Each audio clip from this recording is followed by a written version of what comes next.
Hi friends. Today we are going to read Oliver Twist, Chapter 2, Early Years.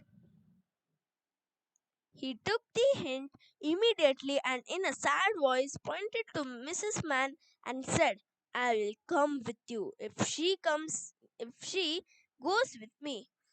Mr. Bumble smiled and replied, well, she can't come with us right now.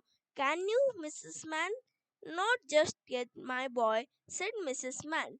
But you don't need to worry. She will definitely come and see you sometimes, said Mr. Bumble. Tears began to fall from Oliver's eyes as Mrs. Mann gave him 1,000 embraces and adjusted the little brown parish cap on his head. Saying a tearful farewell to Mrs. Mann and holding on to a piece of bread very tightly, he followed Mr. Mumble out of the house. The bread and butter were the first meal he had been given that day. Mrs. Mann had parted with it only because she did not want him to appear too hungry when he reached the workhouse.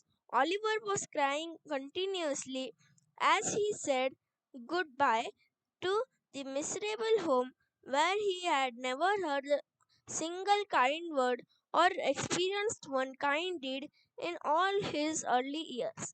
As the gate closed behind him, he was heartbroken to leave his little companions behind. After all, they were the only friends he had ever known. A feeling of great sadness and loneliness sank into his little heart for the first time.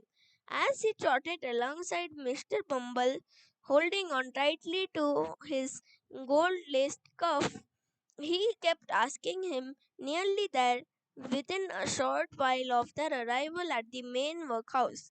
Oliver was taken by Mr. Bumble into a room where about 8 gentlemen sat at a table. A fat, round faced gentleman, Mr. Limpkins, who was seated at the head of the table, asked him what his name was. Oliver was so frightened at the sight of so many men that he began to tremble and started crying.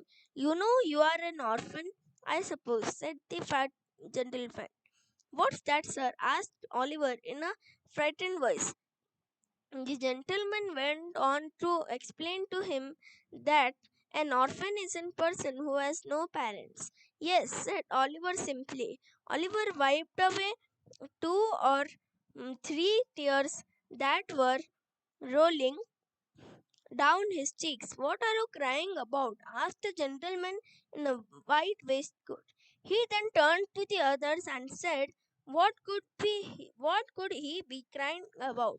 I hope you say your prayers every night and pray for the people who feed you and take care of you, said another gentleman. Yes, yes, sir, stammered Oliver. Well, you don't need to worry, said Mr. Limpkins. You will be well educated here.